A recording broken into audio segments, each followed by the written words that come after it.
Okay, welcome back after the lunch break. I hope everyone could re-energize for the afternoon session. And together we will delve into the topic of soil and nutrient plant nutrition management with a special focus on the tropics and subtropics. As we navigate the complexities of sustainable food production, our session will explore innovative strategies and innovations as well as practices to enhance soil health and optimize plant nutrition. By focusing on sustainable approaches, we aim to improve crop yields, ensure food security, and also promote environmental conservation. I'm looking forward to an inspiring session full of discussion and how we can contribute to a sustainable agriculture for the future. And with this, I would like to announce our first speaker, which is Rodolphe Assis. The floor is yours. Thank you.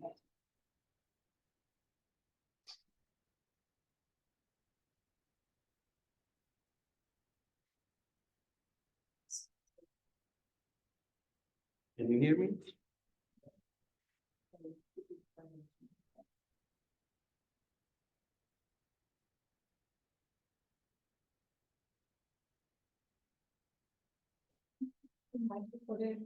Yes, yes, I'm speaking on the microphone.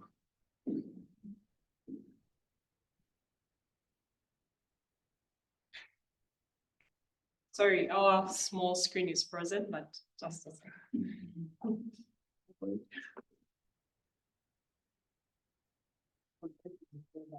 Yeah.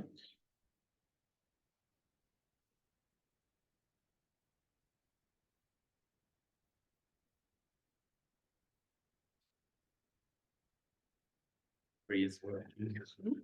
It's freeze.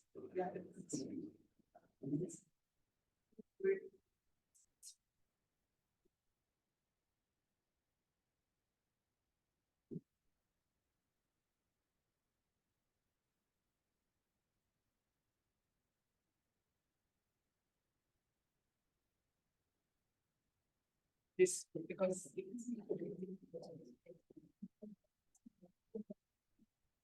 frozen.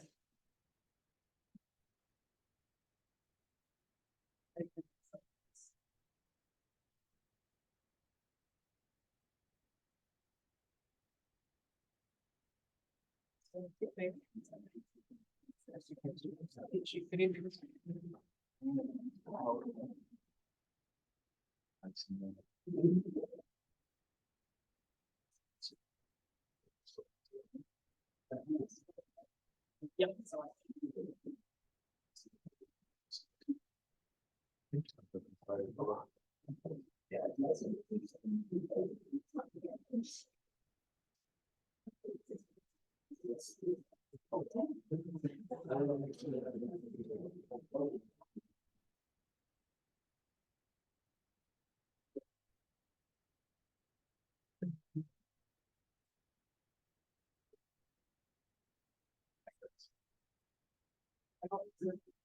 No, it's fine. It's fine. Hi Martin, wir sind gerade im diese Steuerungseinheit mit Touchscreen.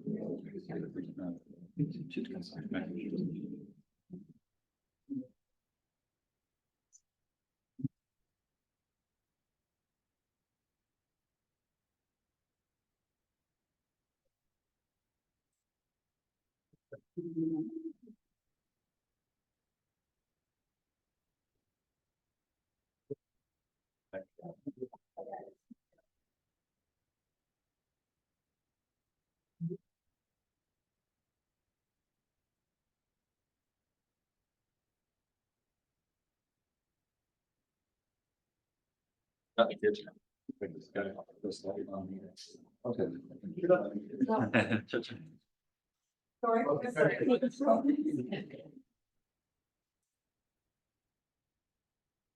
So, ladies and gentlemen, good morning.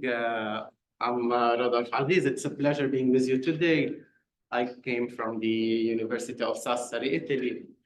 It's been a pleasure to participate in the TropImpact 2024. I'm here to share with you the work that I am doing in my PhD there. So my title, the title of the presentation is enhancing crop productivity through fertilizer application to neglected and underutilized crop in sub-Saharan African countries, a meta-analysis.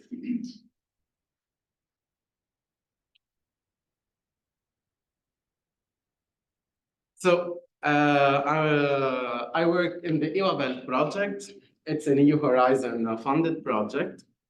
So EWABELT, the title is Linking East and West African Farming System Experience into a Belt of Sustainable Intensification. Maybe some of you are familiar with the project, others no. So the main target of the project is to promote food production system through sustainable intensification in a smallholding farming system. Mainly we are working in East Africa, Ethiopia, Kenya, Tanzania, and West Africa, Burkina Faso, Ghana, and Sierra Leone. EWABELT has many technologies to achieve the belt of sustainable intensification. One of them are the NOOS, which are my target work, sustainable soil management, land recovery, sustainable water management, and many others. In my work, I'll be focusing on the NOOS, which are the neglected and underutilized crop species, and organic fertilizer, which take part from the sustainable soil management. Have you ever heard about NOOS? I don't know if you are familiar with this, with the name. If you'd like to summarize what are the NOOS, mainly we can name them orphan crops, neglected crops, or forgotten crops. Usually in traditional knowledge, years ago, they were used in the African system, agriculture African systems. Nowadays, they are neglected. However, those crops they are used as staple crops. They have very nutritional value, and they are used. We can consider them as a cash crop. So it's a very good point to reintegrate them in the farming systems. The objective of the work is to conduct a meta-analysis to assess the impact of organic fertilizers on the NOOS and yield, highlighting their role in the sustainable agriculture. So very briefly, I will show you the material and method that we followed in our work. First of all, we start with the literature review search. We choose two working research engine, the Web of Science and Scopus. We selected our keywords, focusing mainly on sub-Saharan African countries, the crop yield, and the fertilizers. Then this is the pictures of the NOOS. We choose the groundnut, the millet, teff, lablab, fonio, and shotte. Maybe it's very weird for you. It was the same when I started doing the research. However, I'm showing some pictures. Then to do the data extraction, we have to put our inclusion and excluding criteria. So we tried that at least one experiment in each contain a case control design that quantify the effect of organic fertilizer. Then we perform a meta-analysis using the metaphor package in the RStudio. And we divide as following our treatments: organic versus the control, which is the business as usual, inorganic versus control, and the combination, taking into consideration organic and inorganic versus control. Then, on the other hand, organic versus inorganic and combination versus inorganic. We classified them by crops and climate class. So to start showing some preliminary results, we don't have a lot of time to show them all, however. Starting by the literature search, first of all, the initial identified paper were 151. We follow the Prisma diagram to do all this work. Then using a reference software, we remove the duplicates. Also, we recorded for screening the paper that are eligible for the work. Then we apply inclusion excluding criteria. At the end, we end up with 16 paper divided as follows for Anshot, Fonio, groundnut, millet, teff, and labla. We have to say that millet and teff gained the most number of paper included in the research. I'll start showing some of the forest plot that were generated. First of all, speaking about treatment effects yield in comparison with control classified by crop. So here you are showing the forest plot. We can say that the total effect size is 0.26.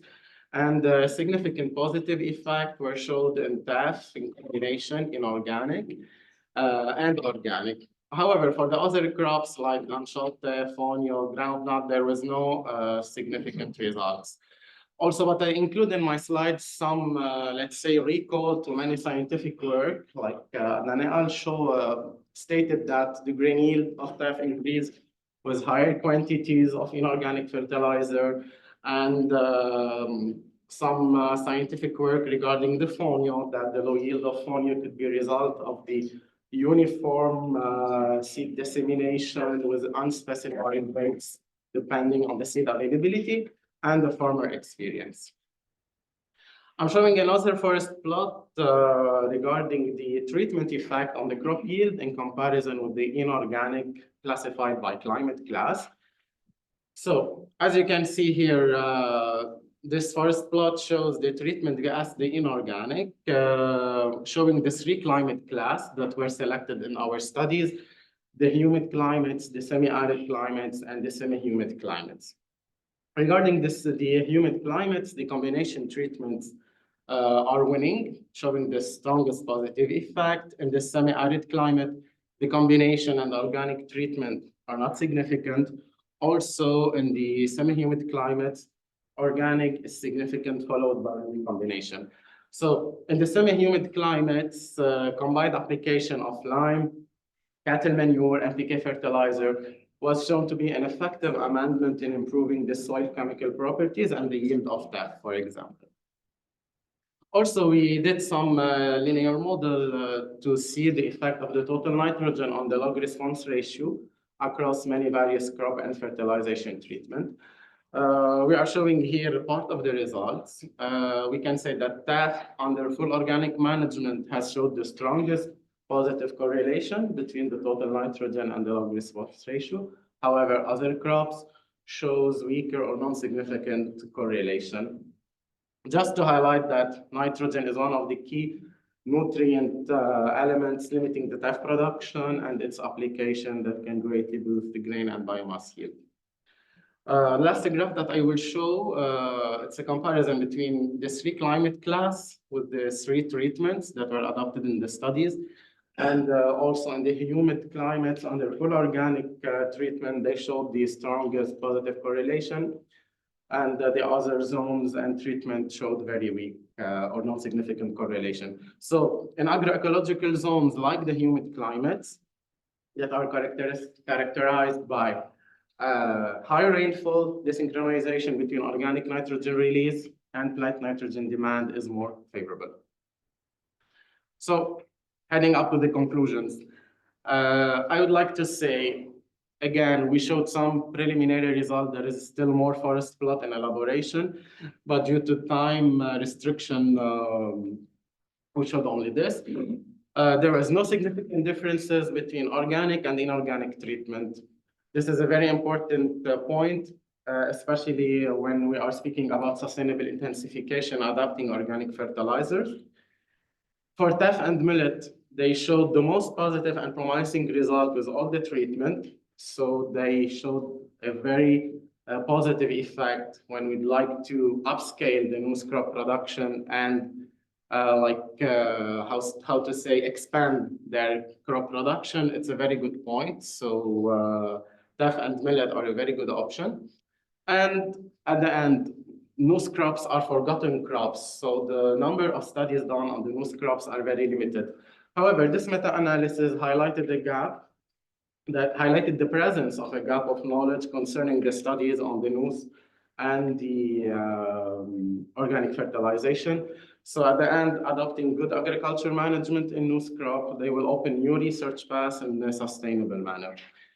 Thank you so much for your attention. I would like to thank all my colleagues and the staff of the University of Sassari and the Research Desertification Center that helps to achieve all this work.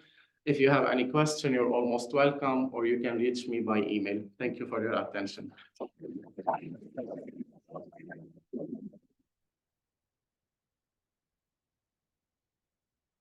And thanks for perfectly staying in time. So I guess we have enough time for questions now. So Are there some pressing questions? If not, I would like to thank you for your talk. And I have a first question based on, you mentioned there are inorganic and organic fertilizers. What was the major form of them? You mean the major difference between, okay. So basically the organic, we are speaking about what the farmer usually uses, like poultry manure, cattle manure, biochar, and so on. The inorganic is the business as usual, like sometimes the NPK fertilizers, the biopesticides that they use, they include, so they are the chemical ones. Organic ones are that are coming, sometimes they are auto-produced by the farmer, or they are bought from the neighbors, or if they have animal husbandry, they auto-generated. So it's like this. Okay, so for the meta-analysis, you included really experiments that are using local organic fertilizers. Yes, it depends on the study. So in some papers, it was mentioned that it is auto self-produced. In some studies, they don't mention from where they get the source. But usually, since now I am expanding to the experience of the project, usually most of the farmers, they have their own production or they bought it from the neighbors. So there are very rural areas where animal husbandry is present and they benefit from this.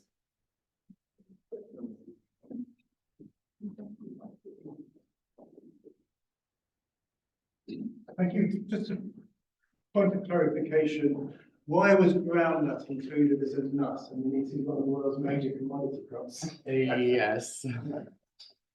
Okay, so basically in the project, in the IWABEL project, many assessments were done. And in the region of the project, the groundnut is considered one of the nus in this region. So well, we can find many references saying that TAF is not, for example, a nus. However, in the context of the work in this location, it's considered as a nus. So it was wrong to not include it.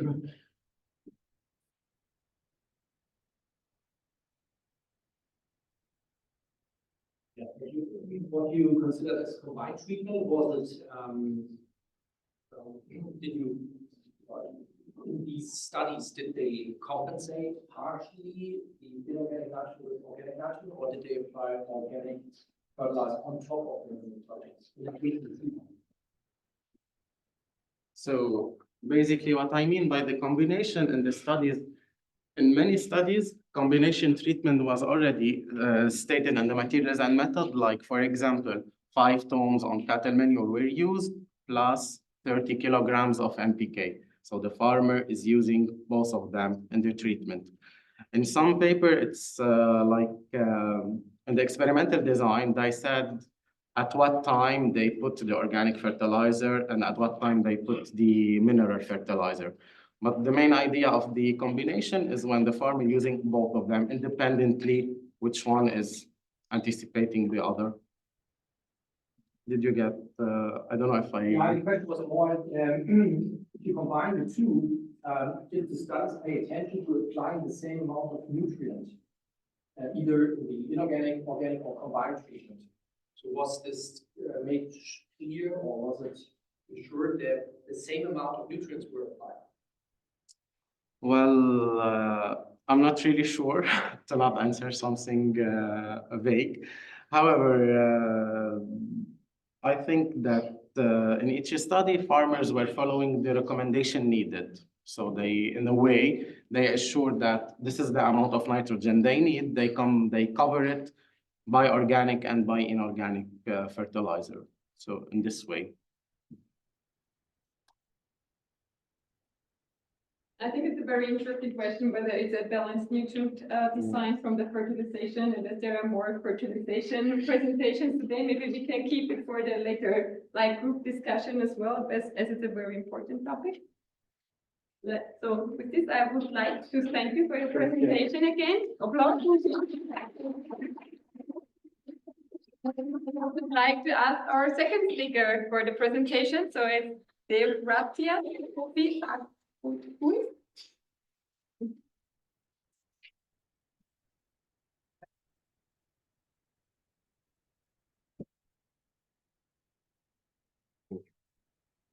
Good afternoon. Those at the back, can you hear me well? Yes. Okay, good. My name is Diogratias Kofi Agutui from University of Kassel from the project Declare funded by the BMBF.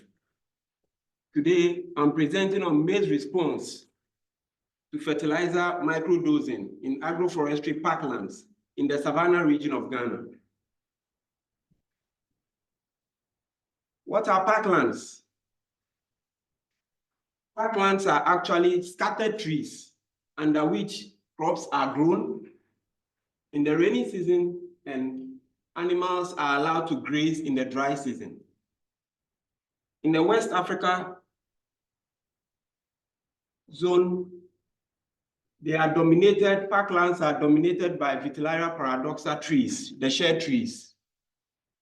And under this, I've shown cereals grown, which is maize.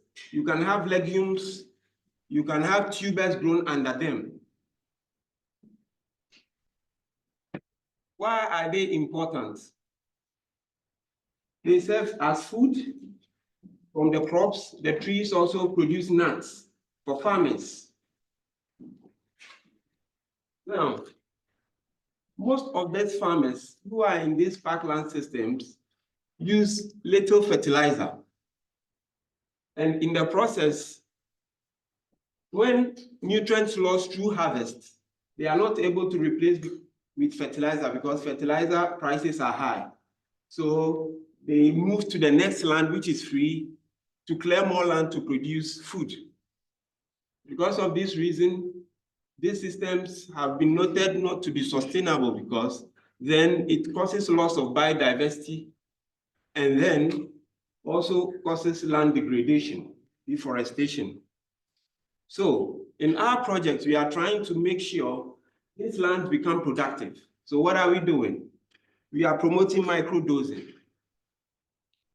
What is microdosing? Microdosing is just to apply a small amount, as the word says, micro, like 2 to 6 grams of fertilizer at the time of planting to the plants.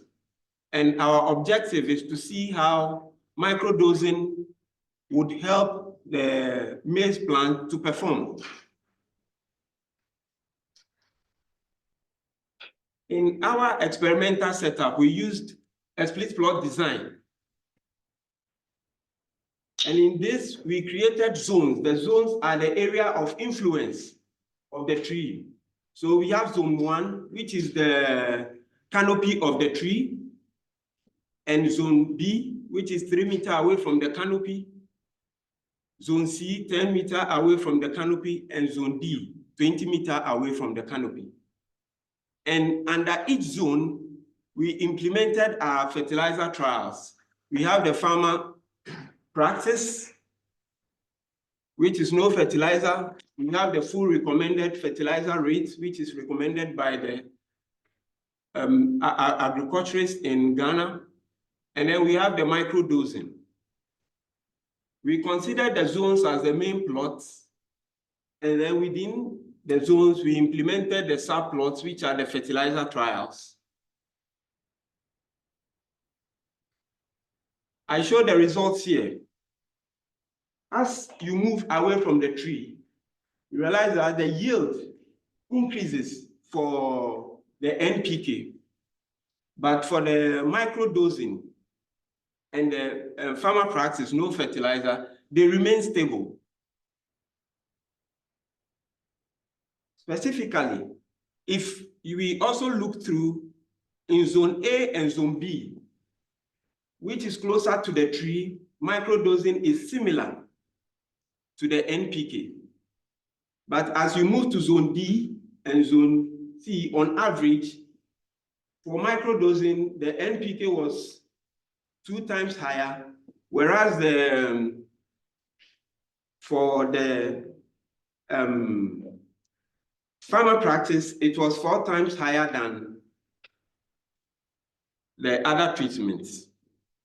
What does it imply? Under the shade, light is limiting, and under light limiting conditions, nutrient is not so much important. But as you move away where light is unlimiting, then the plants will need more nutrients to grow. And that's why we are having this result. What happens to stover yield?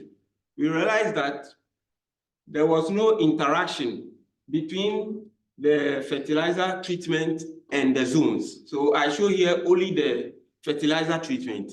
And it shows here also that the NPK is higher than the other treatments. On the figure on my right, on your right, I would say it shows the nutrient use efficiency, the fertilizer use efficiency, compared between the microdose and then the full NPK. And it shows that if you apply a kilogram of fertilizer, what happens is the microdose produces 20%, 20 grams more grains than the full NPK, showing that the microdose is more efficient in nutrient use. This is because once the plant is growing, it requires roots to grow. And once you apply the fertilizer, it develops the roots and it makes sure the plant is able to forage for nutrients and use it more efficiently than the NPK application, full NPK application.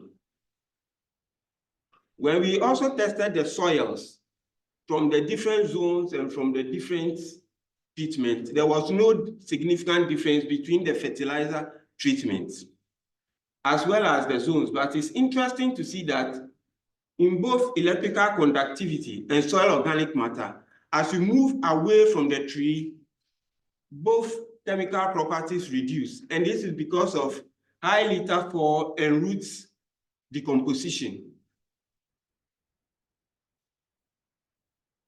For a conclusion, we say for smallholder farmers who are not able to buy the full fertilizer but still want to intensify, we recommend microdosing for them because it gives them opportunity to get yield and to sustain the soil. Thank you.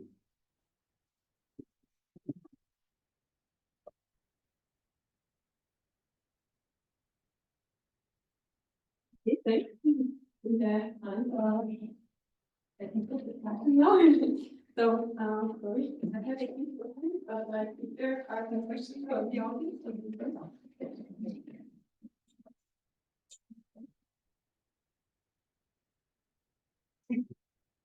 Thanks for the presentation. I'm a bit surprised that you focus on macronutrients. I mean, microdosing is very commonly applied in many parts of Asia and focuses more on zinc, let's say the micronutrients where microdosing is shown to be very effective. But this is only a comment. Maybe you can comment on it.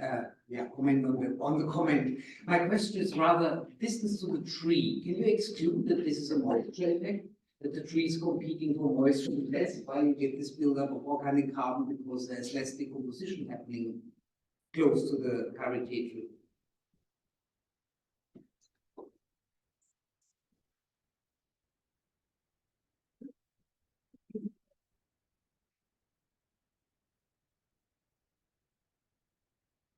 The question is from moisture. Yes, so we tested, we have data, but because of the short presentation, under moisture, under the zones, there was no significant difference in the moisture from the depth of 0 to 60 centimeters. So I will not associate the underperformance under the tree, but I will associate it more with the light because light is limiting. And if we also had data loggers under the tree, and you could actually see, if you look at the zone A under the canopy, the light intensity was lower. With decomposition also, if then there is more decomposition, there will be more nutrient availability, high organic matter. And this is what I showed about higher soil organic carbon than from the zones away from the tree. And there was a burning question, did you check for the temperature because it also can affect the decomposition under the tree? Yes, there was a data logger that was checking for light, temperature, humidity. Okay. So and under the tree, there was a modification, it was lower. Vapor pressure deficit was also lower. Yeah. okay, so it's more like from the decomposition side rather than from the input side. Yeah. maybe? Just a quick question. So you showed that within the shade of the trees, there's some limitation, be it light or water. Would it be better if you have only limited amount of fertilizer to apply this fertilizer only to the plants in outside the shade? You overcompensate for this effect. That's a very good comment. But also farmers can be helped also to prune some of these trees to allow light to enter, once light is the limiting factor.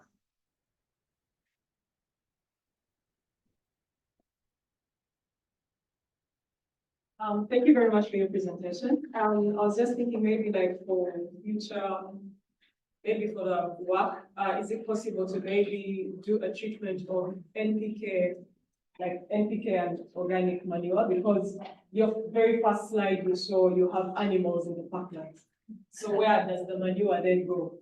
Is it just put somewhere else, or how about if you do maybe it can also be helping, because then you combine microdosing and manure. Thank you for your comment.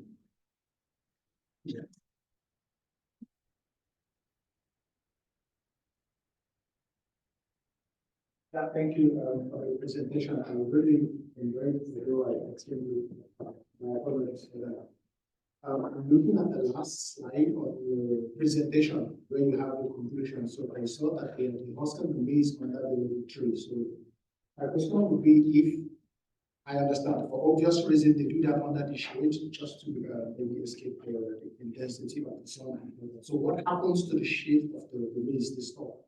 Do they still leave it there under the shades, or they also make effort to distribute it to the dew? Because this might also contribute to some of the result. Because over years it builds up like the SOC and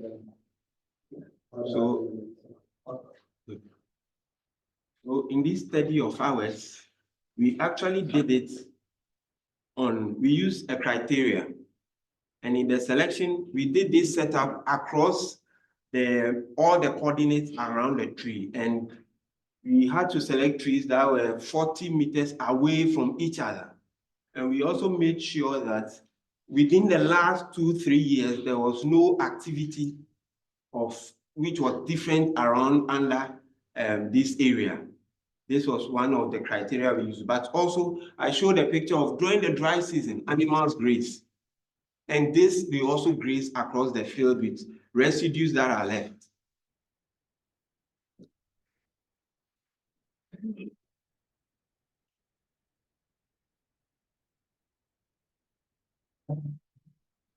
The people that advocate. I contest your idea that the shade is actually the reason. When you go in the dry season in these areas with the karité trees, where are the animals when the sun comes out? They're all underneath the trees. They're concentrated there. So the high carbon, I'm not saying it's wrong, but I wouldn't exclude that this higher carbon content is linked to something else than just the decomposition energy.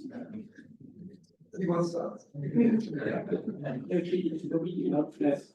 That's certainly true. I would think the higher carbon content is linked to the higher that is being reduced under the tree. And secondly, to the animals that are resting there, and there's large amounts of manure, we have manure data in fact. And there is also over long periods of time also bird pockets. They may be small, but in terms of nutrients and subsequent plant growth, it's considerable effect on the carbon.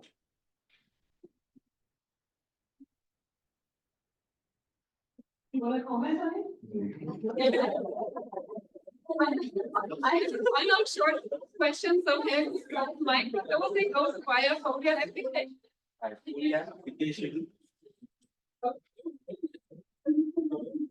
Okay, then many thanks for the talk.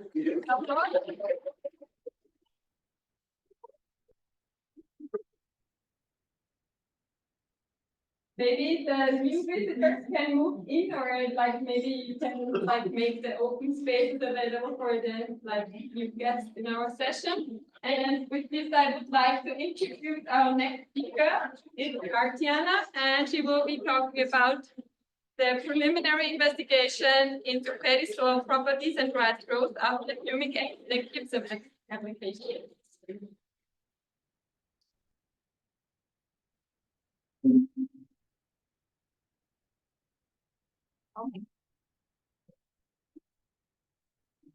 Hello, good afternoon, everyone. So my name is Hartina. I am a master student from Khon Kaen University, Thailand. Today's session, I would like to present our work entitled Preliminary Investigations into Paddy Soil Properties and Rice Growth, Humic Acid and Gypsum Applications. So tropical paddy soil. Tropical paddy soil, if we use as agriculture and has a lot of concern, especially it has low soil fertility and also low nutrients availability, especially for the phosphorus. 70% of cropland in Asia are limited to the phosphorus. It's below the threshold for rice production, especially because available phosphorus in tropical paddy soil is mostly fixed by iron and also aluminum oxide.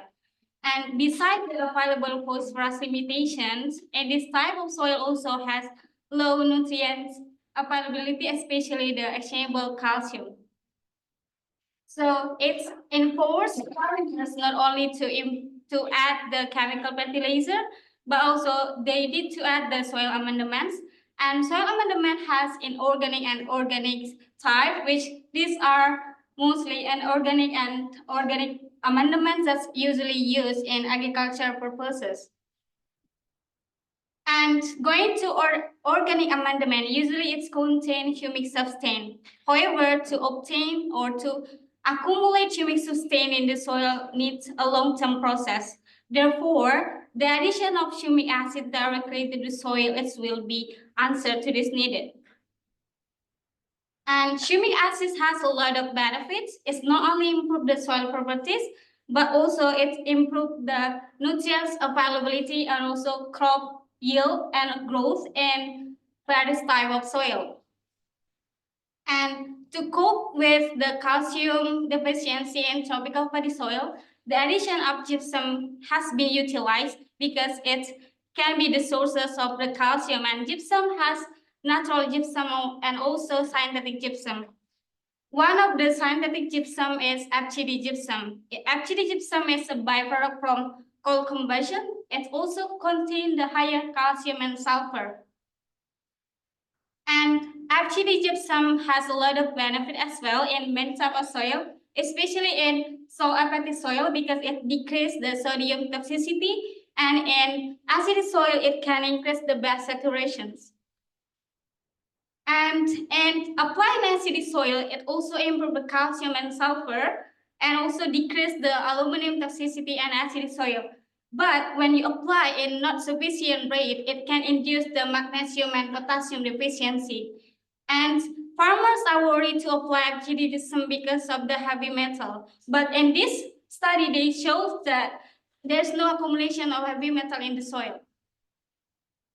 And what about the combinations of humic acid and FGD gypsum and tropical paddy soil? So this combination of soil amendment has been conducted to improve the soil properties in salt-apatite soil. And also it's improved some yield of plants like rapeseed, cotton, and also rice. However, the combination of humic acid and FGD gypsum mostly conducted in salt-apatite soil. Meanwhile, in acidic paddy soil still limited or maybe has not been conducted. So these are the research hypotheses of this preliminary research and also the research objectives of our study. And going to material and method, so this study has been conducted in Thailand. So it's tropical region, and it was greenhouse experiment with 4 treatments. So the control is chemical fertilizer, and then humic acid with the application rate based on the previous studies, and also the FGD gypsum applied based on gypsum requirement in acidic soil, And the next one is combined chemical fertilizer, humic acid, and FGD gypsum. And these are the detail of experiment from the beginning to the end. And going to result and discussions, as we see that our initial soil are acidic and contain low of nutrients, and humic acid is alkaline because has been adjusted to alkaline. Usually humic acid has low pH, and it also contains high organic carbon. And for FGD gypsum, it has neutral pH, and also it has higher calcium and sulfur. When see the heavy metal contained in humic acid and FGD gypsum, it also lower below the standard set up by the Department of Agriculture in Thailand. And to compare with this standard, it meets the standard to be soil amendment set up by Department of Agriculture in Thailand. And what about the effect of humic acid and FGD gypsum in soil properties? We could see that FGD gypsum only give the effect on total calcium, but humic acid has a positive effect in pH, soil pH, and then TOC, CEC, and available nutrients. I could see that why humic acid improve the soil pH, because it could nutrients the soil pH, because it can consume the protein in the soil. And for the TOC, of course, it can improve the TOC because it can supply the organic carbon to the soil. And because it supply the carbon to the soil, it can provide the negative charge that can correlate it to the CEC. So that's why humic acid improves CEC in the soil. And for achievable potassium, it's improved achievable potassium because it's potassium humate, it contains higher potassium. And for sulfur, it's higher under humic acid and FGD gypsum combination because it supplies not only from FGD gypsum but also from the humic acid. What about the effect on the plant's growth? We could see that it has no significant effect on the plant height, but it has significant effect of effective tiller number. We could see that humic acid is higher on humic acid applications, but it has lower tiller number in FGD gypsum applications. This because it's related to the soil properties improve or affect by the soil amendment applied to the soil. And from these soil properties that contribute more on improving the effective tiller number is soil pH. You could see that it has strong correlations with the effective tiller number. Meanwhile, FGD gypsum, it has lower effective tiller number because it's related to nutrient uptake, but I'm sorry that I didn't show in this slide because we have limited time. So in my study that when we see the result of nutrient uptake, FGD gypsum provide lower nutrient uptake compared to other treatment. So that's why it provide lower effective tiller number and also the grain yield. Going to conclusion, so the preliminary result revealed that the application of humic acid not only increase soil pH, TOC, total nitrogen, achievable potassium, calcium, CEC, but also increase the tiller number. The soil incorporations by FGD gypsum improve soil total calcium, but it provided lower tiller number. And the combinations of humic acid and FGD gypsum enhance the TOC, total nitrogen, total sulfur, CEC, achievable potassium, achievable sulfur. Furthermore, it increased the tiller number. I think that's all for my presentation. Thank you very much.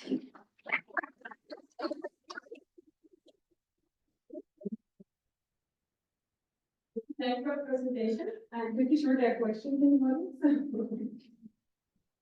No, if not, then I would like to ask regarding the gypsum application, are there any local recommendations on the application tools? Thank you for your question. So in this study, we use the gypsum based on requirement and acidic soil. So there is a formula or equation that we use to calculate this application rate. But actually, there are many types of application rates to depend on the soil that we apply. So we are applying in the acidic soil. So between that, we apply little bit amount of acidic gypsum because we are worried that calcium will bound the phosphorus. Especially it's acidic, so it's paddy soil.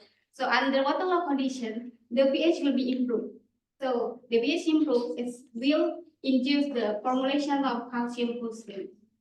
Meanwhile, in subacidic soil, usually it will be applied in higher application rate because calcium will be replace the sodium.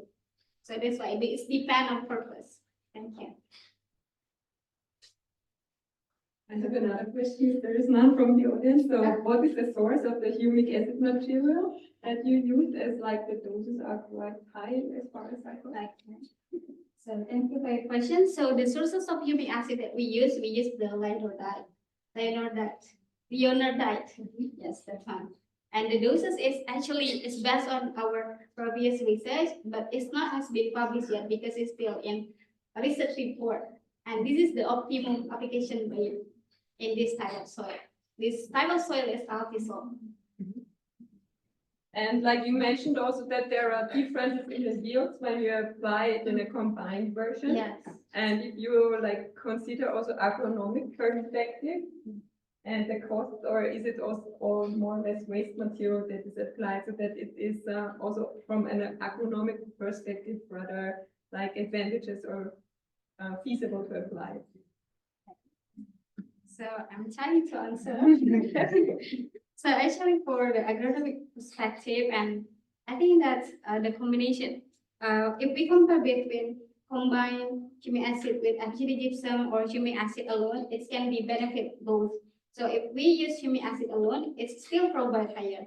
And if we use acidic gypsum combined with humic acid also, it can improve both yield and also the improved soil properties. Because when we see here, humic acid and combined with acidic gypsum more prominent to improve soil properties, it means that we can sustain the soil fertility and also increase the yield together. And like the cost of your products are diverse applying Okay, this high so, doses. But if we discuss about the cost that we use, the acidic gypsum, because we obtain from the Kokkomintan in Thailand, it's usually the cost is cheap. It's about 20 baht.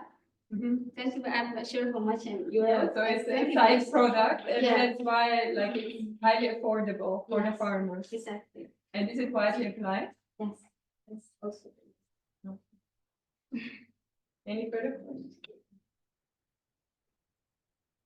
No, like maybe one final question. What was the control? Because you mentioned it's a control, but was there any fertilizer application to the Yes, control as well? so the control is chemical fertilizer. So like the control is chemical fertilizer, and another experiment setup is we want to see the effect of soil amendment. Anything for the presentation and the discussion? Okay, then. Now, our fourth speaker is Peter Polo, who will present today on regenerative agricultural practice to improve soil health and phosphorus deficient soils in Western Kenya. Thanks.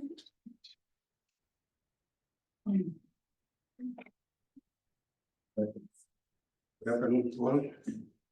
My name is Peter Bolo, and I work for the Alliance of Biodiversity International and SEAT from Nairobi, Kenya. So the topic that I'm going to present today is regenerative agriculture practices, improve soil health in phosphorus deficient soils of Western Kenya. So what is soil health? Has got several definitions, but simply it means the capacity of soil to function sustainably, providing for the present without compromising some ability to provide for the future. So soil health entails a lot, can be looked at in terms of the physical attributes of soil, the biological attributes, as well as the chemical attributes. And all these are anchored by on soil carbon. So one may say that soil health starts and ends with soil carbon. The status of soil carbon, the soil carbon is low, the soils are poor. If the soil carbon is high, like the case of forest, then the soil is rich and healthy. And what about regenerative agriculture? These are some of the practices that increase soil health, improving the carbon content in the soil. Examples that we have are agroforestry practices. We have no-till conservation agriculture. You can have cover cropping, as well as amendments like addition of farmyard manure in the soil. So these practices are important in improving soil nutrient cycling, crop yields, as well as agrobiodiversity in the soil. So the study that I'm presenting was funded by GIZ, and it was done in ferrous soils. These are soils that are deficient of phosphorus, have got characteristic acidity. So I assessed 5 agronomic management practices that entailed addition of farmyard manure, soil, farmyard manure applied in combination with phosphorus, phosphorus applied soil, phosphorus applied in combination with nitrogen, and the 5th treatment was a no input control. And I assessed the effects of those practices on soil chemical parameters, specifically soil pH, which is a major concern in the region, soil organic carbon, total nitrogen, as well as phosphorus. The same also I assessed the effects of those practices on soil bacterial structure and dynamics. With regards to the soil bacterial structure and dynamics, I assessed the relationship between the soils and the bacteria structure.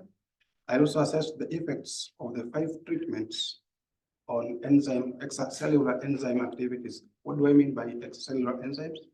These are enzymes that are produced within the cells of the microorganisms, but they function outside the cells. So I assessed 4 extracellular enzymes, one that functions by enhancing the rate of carbon cycling. We call that beta-glucosidase. The other one that performs the role of improving nitrogen cycling, beta-glucosaminidase, and 2 that function by improving phosphorus cycling, that is alkaline phosphatase and acid phosphatase. So I also assessed the relationship, the ratios between these enzymes vis-a-vis the treatments that the 5 treatments that that I was assessing. So the methods that I used to assess all these for the soil parameters, especially the soil organic carbon, I used CN Elementa, but the remaining aspects I used standard techniques. For bacteria, I used I extracted DNA from the soil, and this DNA I sent it to US in a lab known as Mr. DNA Molecular Research in DNA in Charlotte. And this was the analysis were done by Illumina sequencing. So for the enzymes, I did a high throughput calorimetry assay that was developed by Tabatabai way back in 1990s. So with regards to the soil chemical parameters, I found out that addition of manure alone or in combination with phosphorus increased significantly soil pH, as well as soil organic carbon, nitrogen, and phosphorus, compared to when you apply phosphorus in combination with nitrogen and soil addition of P. And in treatments that did not apply, that didn't receive any input, that's the control, there was progressive decline in pH, soil organic carbon, phosphorus, and nitrogen. So besides this, these are the results that I got from the bacterial dynamics. This presents 14 phyla out of the many that I got. And out of the 14, the treatments that had got manure applied either alone or in combination with phosphorus had got 9 out of 14 bacteria elevated, while the treatments that had got nitrogen and phosphorus applied solely, they had got only 2 out of 14 of bacteria that were elevated. So the treatments that had got sole application of phosphorus only had also 2, that's acidobacteria and Gematimonodetes. And the treatments that did not receive any input had got acidobacteria and chloroflexi as the bacteria that were elevated in those systems. And those sub-studies have shown that they are acid-loving, and that's why they thrive well in acidic soils, the ones that I worked with. So other than this, as I mentioned earlier, I looked at the relationship between the soils and these bacteria. And with the idea that this can be optimized into things to do with the biofertilizers. So I found out that 4 bacteria, that is Gematimonodes, Chloroflexi, Firmicutes, and Actinobacteria, these were positively, and that is significant, positively correlated with the phosphorus in the soil, whereas Verrucomicrobia was negatively correlated with the phosphorus in the soil. So for sulfur, there was a significant correlation between sulfur and Firmicutes, whereas for zinc, 4 of these were positively correlated, that is Verrucomicrobia, Nitrospira, Nitrospina, and Fusobacteria. So besides this, I also assessed the influence of these treatments, the 5 treatments, on the specific enzymes that I talked about. GAU, that is the beta-glucosidase that cycles carbon. The NAG, that is the N-acetyl glucosamidase that cycles nitrogen.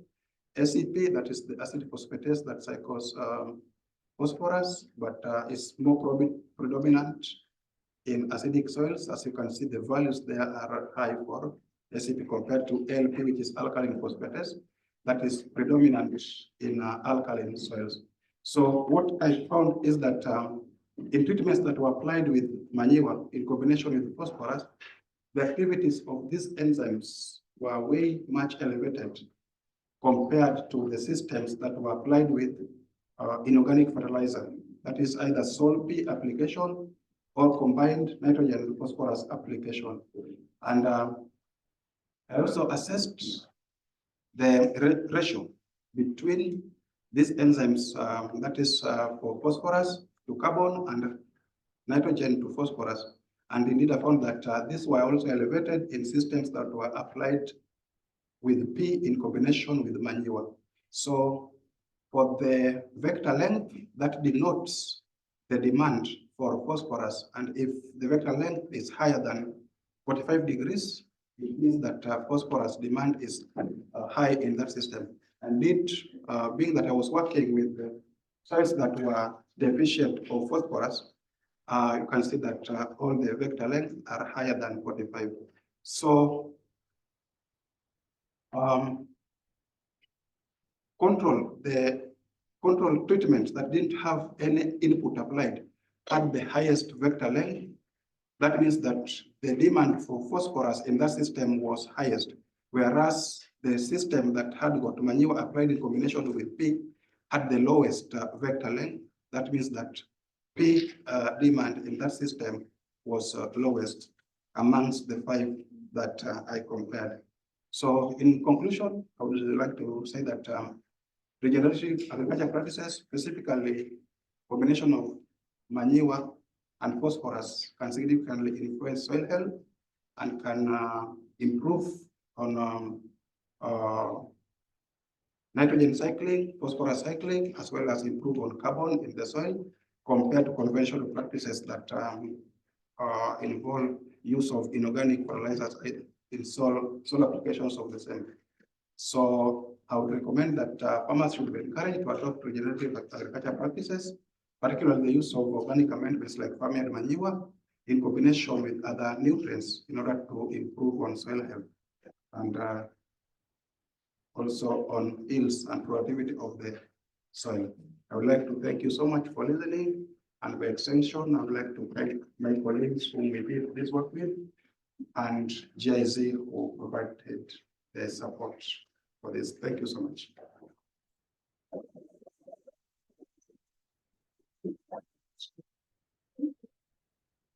your presentation. I guess there are some turning questions this morning.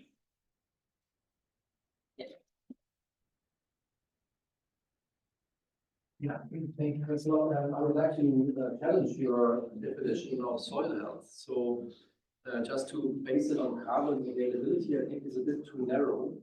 You know, to give you an example, if you have an organic soil which is drained, then you increase carbon availability, but you lose carbon. You lose carbon from the soil. So the question is a drained organic soil, is it a healthy soil? Yes or no? According to your definition, yes, it's a healthy soil because you have a high carbon availability. So I think there are more elements to healthy soil which have to be taken into account. And I know maybe you more mean carbon storage or carbon stabilization or something like that. I don't know, but maybe you can comment on that.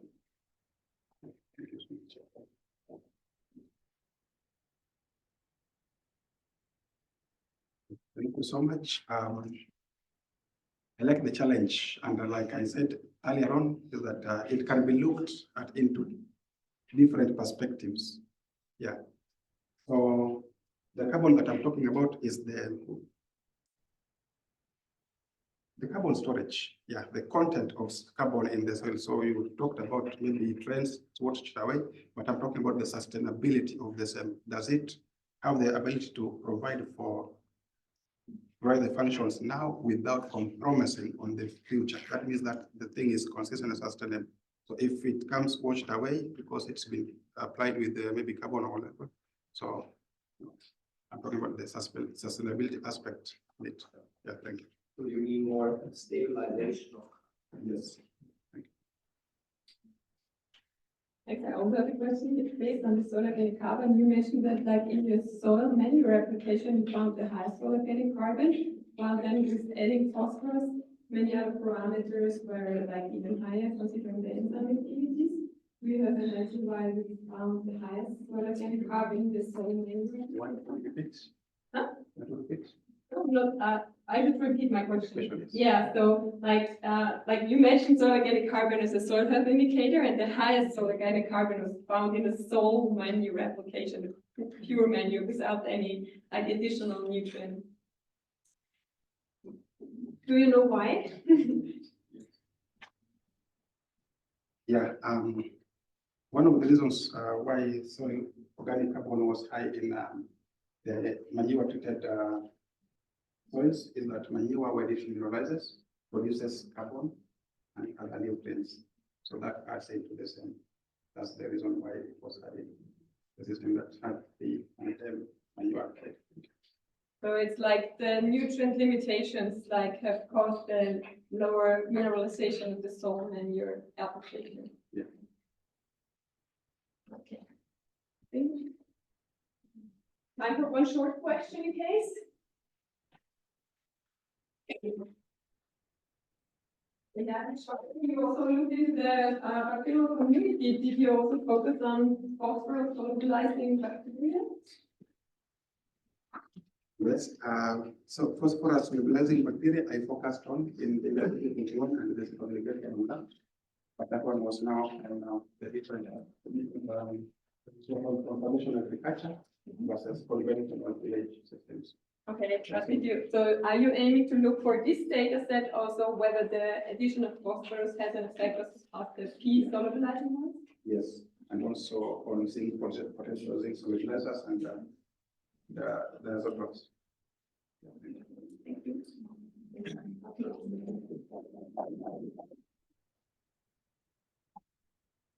Okay, then we come to our final speaker for today's afternoon session.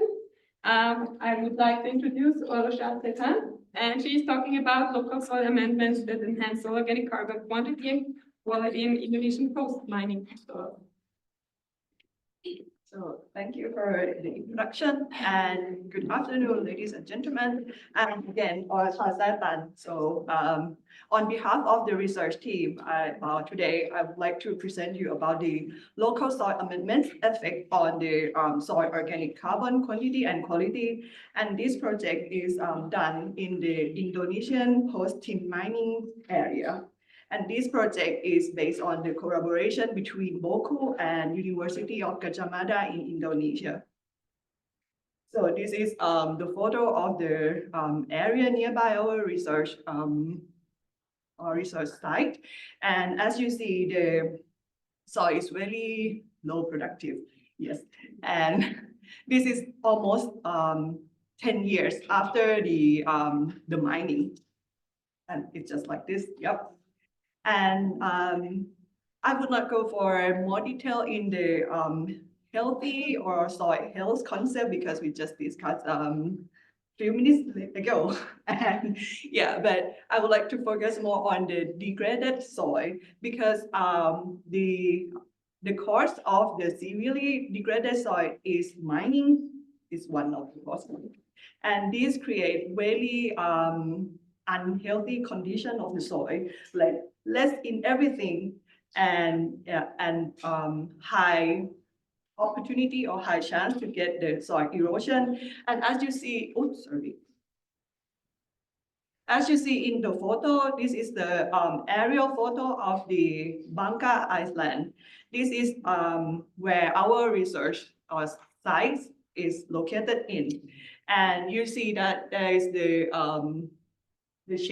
completely change of the landscape and also the soil condition, you just obviously see it. Yeah. And our concept is based on that we want to improve the soil productivity and also the soil health. And the one that comes into our mind is to improve or increase the amount of organic carbon.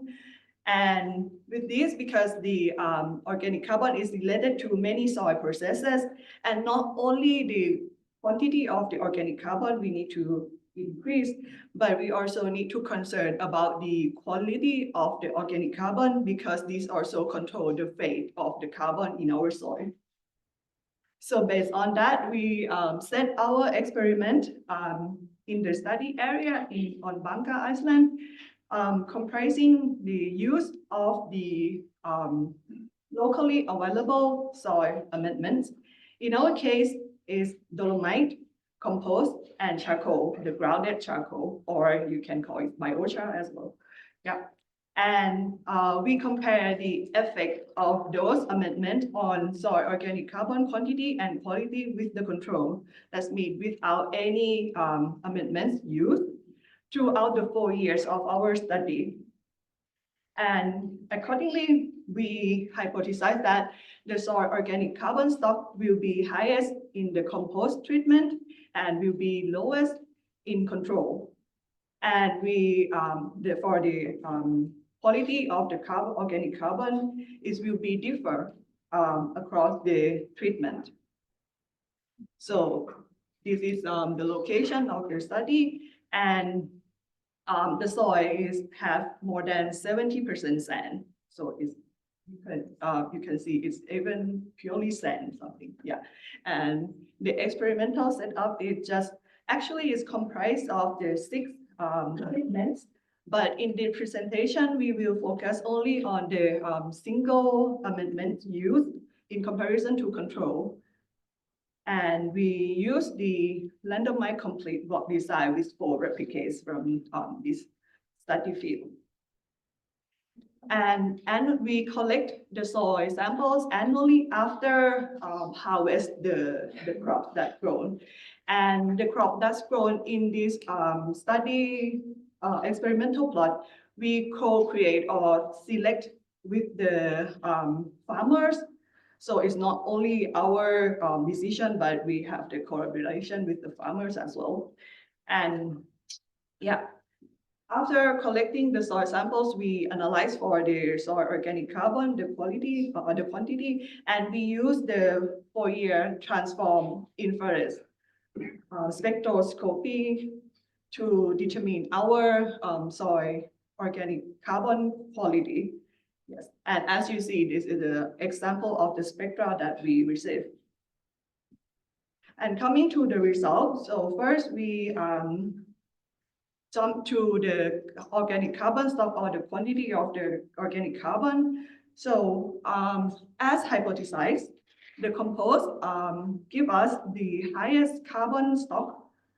And surprisingly, is the lowest is not in control, but in the dolomite.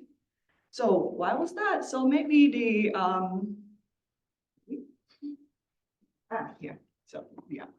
So this we compare the carbon from the treatment with the control in each year. And we found that the carbon gain from different treatment is decreased in dolomite when compared to control. So that means in this year, we have more carbon in control than the dolomite, but this is not the case for the compost and charcoal. And when we look in the quality of the carbon, in this case, I call it the chemical composition, because from the FTIR spectra, we can interpret the results to get the functional groups of those organic carbon. And from here, we saw that with these triangles, there's clear separation of those from dolomite throughout the study period is kind of separate from the other. And another interesting point is the separation from the charcoal in the second year and in the third year from the other two control and compost treatment. This is, we thought that this would be the result of the crop that's grown, because in these 2 years, we grown the Napier grass or the elephant grass. So then the phytophthora maybe can absorb on the carbon or on the charcoal surface. And then when we look into the semi-quantitative analysis for the chemical composition, we found that the treatment affect only the have the significant effect on the less degraded carbon compost, less degraded compound, like easily degradable compound, say. Yeah, and these are the lowest is found in dolomite.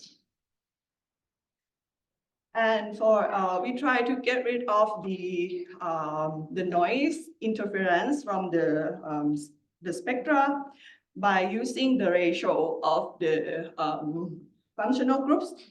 And we found that only the ratio between amide1 and amide2 have the significantly affect by the treatment, and is lowest in dolomite. And what this tell us, so this tell us that the structure of the, for example, the protein will be different across the treatment. So we do the quick correlation analysis, and we found that pH and EC have the stronger correlation than the other parameter that we measure. From this, we interpret that the soil amendments will indirectly affect the chemical composition by changing the pH and EC. But in the other way around, the chemical composition can also alter the pH and EC back as well. In conclusion, our study showing that the soil amendments have the effect on the carbon stock, like the quantity of the carbon and also the quality of the carbon. In terms of the quantity is increased when we use the organic amendments, but the effect is different between the amendments that with material. And for the quality of the carbon, so we found the dolomite have the really different from the other. And there can be the co-influence of the crop grown, especially under the charcoal treatment. So at the end, we would like to highlight that the compost and charcoal tend to be the promising amendments to use to enhance the organic carbon accumulation in our highly degraded soil, like the after tin mining area. Yeah. And we should also consider the fertilization to promote the plant growth. And then this will give us the additional carbon input into the soil. Thank you for your attention, and I would like to thank the research team, the farmers, and the Indonesian local government. Thank you.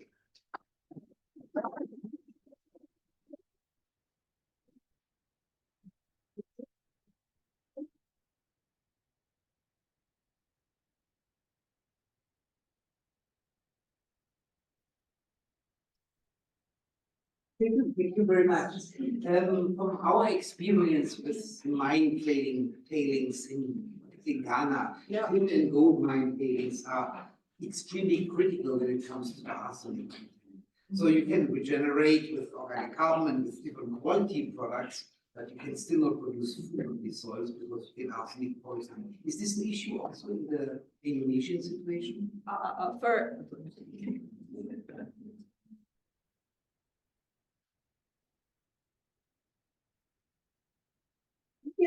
So that's really an issue for the mining area, yes, for this contamination. It's not only the arsenic, but we have the study on the other heavy metal, but it's only in the first year.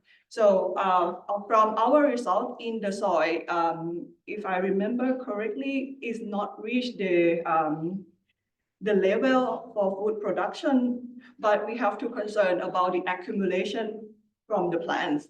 So this soil can be used to produce the food. And in our experiment, as you see, maybe some, in this, we grown the crop, the edible crops. So mainly it's cassava, but it depends on the decision with the farmer. So in our case, it's not because in tin mining process in this area, it just used a huge amount of water to wash the other material out. So then it's mainly based on the physical separation without the chemical, But we have to keep in mind for sure, yes. Maybe I can add a bit on that. So the biggest heavy metal issues are with the lead and the cadmium, as far as I have in mind, and the accumulation in the plants of related to the local amendments, because like they enrich also in the compost that is you produce from the farm as manure, and it's basically accumulating through this like food chain, and then due to this composting process, it doesn't apply, then it's more easily taken up with the plant because it's providing the nutrients and then taken up by the plant. So the soil itself is not really considered as contaminated, but what ends up in the plant not perfect for human consumption.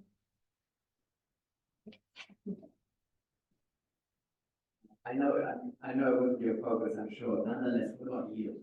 The yield. Yeah, and another question, Napier grass, right? Yes. So I don't know if Napier grass has biological nitrification inhibition or biological nitrification inhibition qualities, and grasses do. So assuming this did have BNI, okay, promise of ability, did you factor for it? Thank you for this interesting point. So first, I would like to go to the yield. So we also collect the information of the yield, and for within these four treatment, the single amendment used. So the compost have the highest yield in our case, yes, because our soil have very low in nutrients. So that means if we increase only the organic carbon or some other stuff, but if we didn't concern about the nutrients balance, so the yield is lower in the other. And and I think even the dolomites have the, if I remember correctly, the dolomite have the lowest yield in this case. And for the Napier grass, so this is the point, yes. So normally in the other study year, as you see, so we use the leguminous species in intercrop with the main crop is mainly cassava, and only the second and the third year that we select the Napier grass because it's the pandemic period. So we thought that this is our best choice at that time to cope with management, and in the next year after that we also plant again the leguminous species to keep the level of nitrogen. But in our case it seemed that the soil is still not so productive, so that's why we suggest or highlight that the fertilization may be needed in this area, and this project is still ongoing, and we are now testing with the fertilization. But thank you very much for the point of the Napier gas of this gas.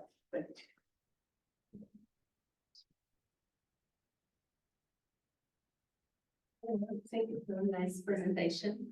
So I know the focus here is agriculture, but if it's not too good for agriculture, just from a phytoremediation perspective, do you know if any of the treatments enhance the growth of spontaneous species there that can help also with avoiding erosion in the area and things like that?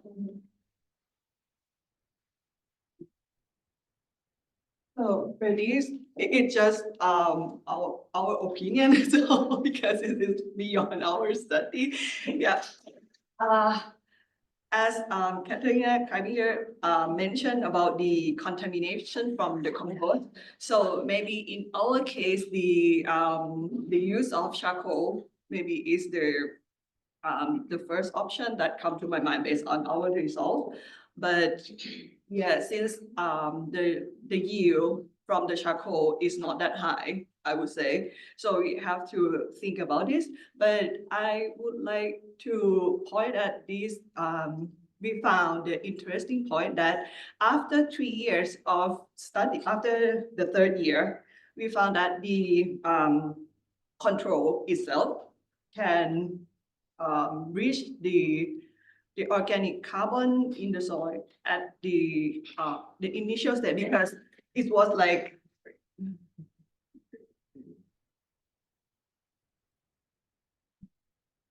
because before we set up the study, the area is like in this photo, and so then the organic carbon is declined from the initial state. But after 3 years, without any further amendments, so the soil organic carbon is improved until reaching the initial period, which is not the case for the dolomite yet. And so if we patient enough, maybe just let it go. Yes, I would say.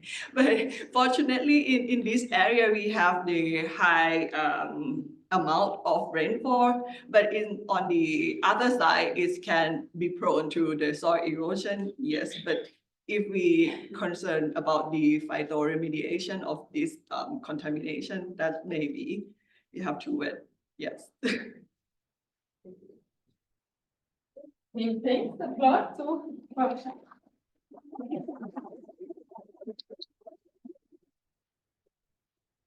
Okay, many thanks also for you for your active discussion.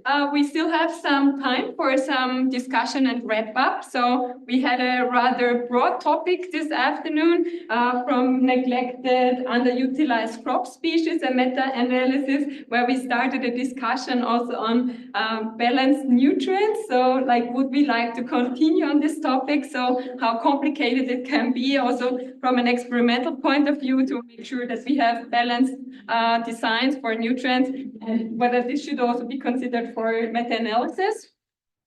Then we had a presentation on microdosing and a very active discussion on the effects of trees and the shading and all the interactive effects that it can have on soil organic carbon, which was very inspiring, considering all the effects, including the livestock in there. And then we moved on to paddy field production. and the effect of amendments and the yields and different soil properties in there. And then we could look into different manure applications and nutrients and how it improved like soil organic carbon, bacterial diversity, as well as enzyme activities to focus on soil health and regenerative practices. And finally, we end with a presentation on soil health and organic carbon effects via the remediation practices for post-mining soils. So would you like to comment on the nutrient balance again? Yeah, I wanted to make the point that it's a bit sometimes problematic to identify a treatment as being superior of the others if it's not fully assured whether the treatment you apply the same amount of nutrients. So if you, let's say, add additional compost to the same chemical fertilizer treatment, then it's not surprising, let's say, that in most cases will get probably higher yield. And therefore, that means my point I want to make. So that in this kind of analysis, it should be ensured that you really make or that you really have the databases that you can say, hey, I apply the same amount of nitrogen, but 50% in chemical form, mineral form, and 50% in organic form, and still get higher yield. And then it would be valid to say, well, yes, the combined treatment has an advantage of using humid climate or subhumid climate. But if that's not, let's say, if the studies or the majority of the studies don't provide the data, then that's problematic to make such a statement. Thank you.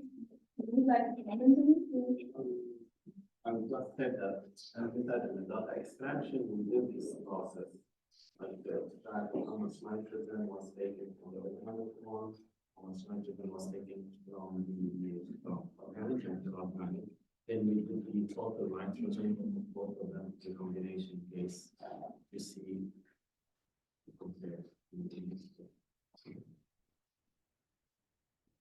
Maybe one comment also on this neglected and underutilized crop. Do you know whether these are like varieties that are high yielding, or because I think with the application of just organic fertilizer, often you have the problem that in a phase where the plants are quickly growing, they are just lacking some essential nutrients. So if you have just organic and just the minerals, there you see differences, but the combined can maybe help out that in the phase where the plant really needs the nutrients, it is sufficiently supplied if the mineralization rate of the organic matter is not sufficient to like provide the nutrition to the plants. But if they are not as quickly growing, maybe the organic perfectly meets the plant requirements. Well, so asking about the varieties of moss. Well, I don't know. There's that much sensitivity. Of course, also there is many factors that play a role. It could be the health of the soil, if it is a neglected soil, if it is cultivated many years or no. So this is something different from the project, because in the project they are continuing most crops. We know the history of the fields based on the farmer knowledge. The meta-analysis or research already done works. So they tried in every study to meet the, let's say, the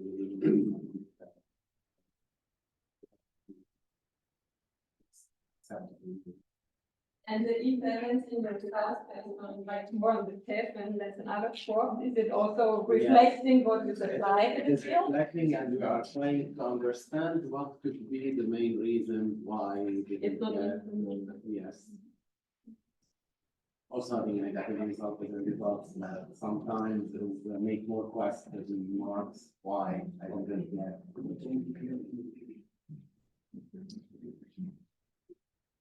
Any comments, additions to the discussion? Some final comments on the section?